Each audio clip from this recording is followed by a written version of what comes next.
দেখতে দেখতে কীভাবে যে বিয়ের একটা বছর পেরিয়ে গেল সত্যি বুঝতে পারলাম না। দিনটা ছিল 17ই নভেম্বর। তো আমাদের ফার্স্ট অ্যানিভার্সারিতে আমরা পাহাড় ঘুরতে গিয়েছিলাম দার্জিলিং। সত্যি এখনও বিশ্বাস হয় না যে কিভাবে একটা বছর কেটে গেল। মনে হয় এই তো বিয়ের জন্য শপিং করছিলাম, বিয়ের প্রিপারেশান নিচ্ছিলাম, বিয়ের দিনগুলো খুব খুব মনে পড়ে।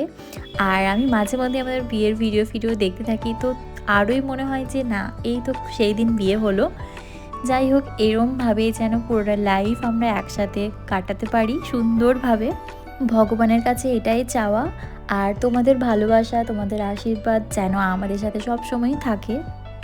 জীবনে প্রথম পাহাড় দেখা বলো বা সমুদ্র, সবটাই আমার ওর সাথে। আমাদের দুজনেরই ঘুরতে খুবই ভালো লাগে, তাই আমরা 2-3 মাস পর পরই মনে হয় যে কোথায় যাব, এবার কোথায় প্ল্যান করা যায়। বাট সবসময় তো সেটা হয়ে ওঠে না, আর সেটা পসিবলও না।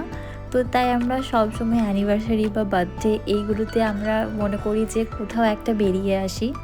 এইবার পাহাড় আসাটা আমাদের হঠাৎ করেই বলতে পারো, কারণ এর আগে আমরা একটা অন্য কোথাও যাওয়ার প্ল্যান করছিলাম, বাট সেটা হয়নি। যাই হোক, নেক্সট টাইম ওখানে যাব। বাট পাহাড়ে এসে তো আমার ভীষণ খুশি। এখনকার টাইমে এসে আমার সত্যিই মনে হয় যে লাইফে একটা ভালো লাইফ পার্টনার পাওয়া খুবই ভাগ্যের ব্যাপার। আর অনন্তর আমার লাইফে আসা একটা মিরাক্কেল বলতে পারো। এই স্টোরিটা না হয় তোমাদের সাথে আমি অন্য কোনো টাইমে শেয়ার করব। আমার মনে হয় সবার লাইফে একটা ভালো বন্ধুর দরকার। আর সেই ভালো বন্ধুটা যদি তোমার পার্টনার হয়, তার চেয়ে ভালো আর কিছু হতে পারে না।